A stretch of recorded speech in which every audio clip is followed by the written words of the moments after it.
5, 6. We've already found 6, and it's been about 5 minutes. Yeah, 5 minutes walking a direct path from my car to here.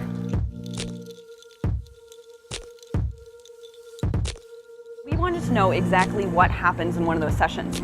So I brought along some of my coworkers, and we're here at the Kaleidoscope group to have a mock experience. When you talk about abuse and you talk about gender-based violence, it's so massive and it's so over-encompassing that it's such a relatable thing, especially for women in our country and women around the world, that I think it's well-intentioned to bring these people together and to have this conversation. But again, I think there are still these disparities where it's like, okay, well, if you are someone in a level of privilege coming forward, your experience doing that is going to be a lot different than other people. How do you deal with it when you are in a situation where maybe people are a little more reluctant to share or reluctant to engage?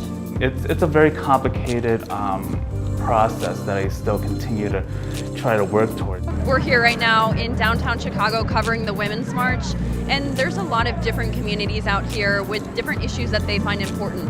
But even though a community is out here doesn't mean that they feel fully represented or fully included in the movement. Big message for me is that people with disabilities are part of every population that is currently being oppressed.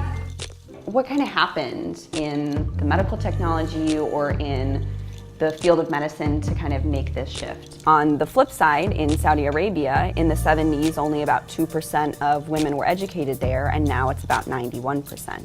So when you have these different levels of like, what are you picking out to compare, and what constitutes as progress for women? Buildings like this are pretty common in East Cleveland.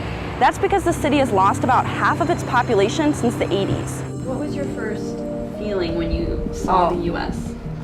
We so scared. That time when we got to Illinois, we don't speak at all, and then really scared. The advocates here at this rally want the ordinance in Chicago to be expanded to protect undocumented immigrants.